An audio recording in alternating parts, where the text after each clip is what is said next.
A recitation and commentary on Lebbeus Wood's War and Architecture. 2. Ideology. The ideologues are wrong. While promising freedom, ideologues have promoted conformity to fixed ways of thinking, to ideologies. Ideologies insist on enforced belief and thus on non-choice. It makes no difference what the ideologies are, of the right or left, of nation or race or religion. Freedom is nothing more or less than the freedom to choose between a broad range of possibilities as conditions present. Freedom of choice obviates ideologies by placing them on a landscape of incessant dialogue and inescapable relationship with others. There it is not possible to choose non-choice. The ideologues enforce belief with fear. Freedom of choice, they say, will lead to the victory of the strong over the weak, of, if they were honest, the non-believers over the believers, the free over the unfree. This is the victory of evil over good, of chaos over order. Freedom of choice, however, leads not to chaos, but to a new and more subtle form of order.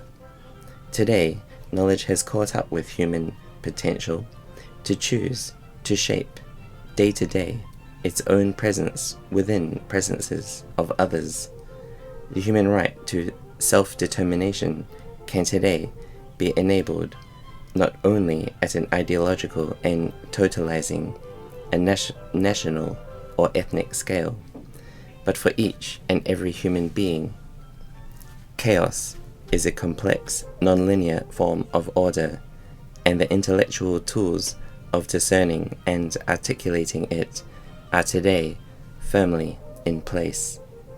The development of new information and communication technologies resulting from existential knowledge has made it possible to comprehend a new form of order in chaos, one appropriate to present human conditions. Now it is possible to create complex, fluid, and multi-layered societies rich with diversity and choice. For the moment, these technologies are controlled by public and private hierarchies who use them as a means of domination from above, frustrating the emergence of a new and more fully human society. But that will change. In fact, change has already begun. The building of new urban tissues where the old ones have been torn to pieces by war is one crisis point. Beyond the immediate provenance of hierarchies, where the struggle to form the new heterarchical societies will be engaged. The old cities were heterarchies, made up of complex layers of buildings and open spaces, of uses and reuses, woven over centuries and generations into a living tissue of meanings. The old cities absorbed into their complexity the hierarchies that governed them, that attempted to force their life into rigid structures they had never been and could never become. The traditional hierarchies eventually came and went, but the cities remained, growing stronger and more complex in human terms. Only with the advent of modern mass technological culture did the hierarchies manage to absorb the city's complexity, at first by intimidation through mass media, and then by the sacrificial punishments of war. War levels the old cities in much more than a physical sense. It reduces their multi-layered complexity of meanings to one layered tableau embodying a monomaniacal structure of hierarchy at its most logical and terrible extreme. The all-or-nothing polarity imposed by radical ideology and its rational over-determinations, old cities are now being reduced by the same violences, and for the same old reasons. They will become new cities, or will serve as the models for new cities. When they are rebuilt, on what form of knowledge will it be, and to what and whose ends?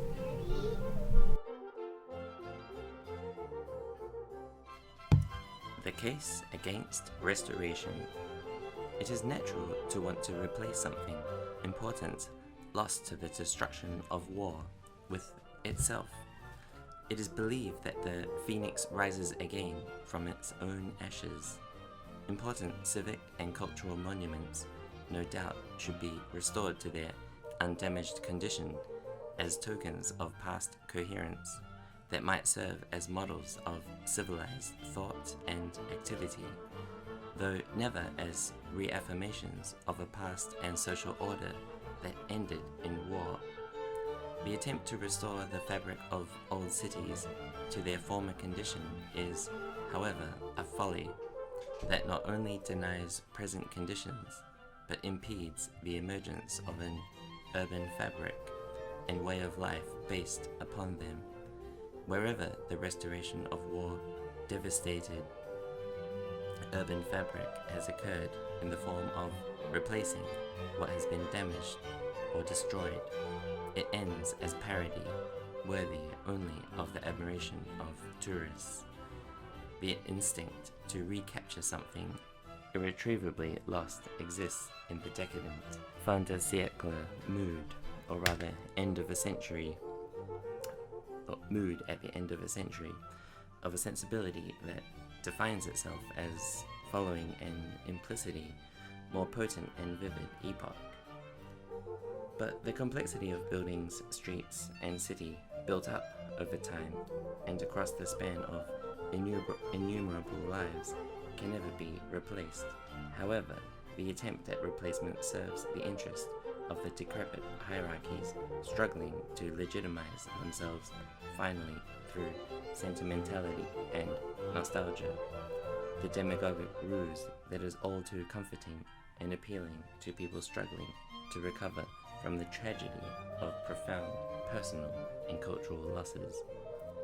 At such a moment of recovery, it is crucial that new directions and new choices are articulated, because governments and commercial corporations cannot be expected to take the initiative in establishing new and multi-layered societies. The impetus for their creation must come from below, from people who begin to build directly without the sanction of any institutionalized authority. These people include those from every socially defined group, whose energies, once realized, flow readily into a turbulent and newly complex human stream, one composed of distinct atoms of existence, and not melded into an indiscriminate flood.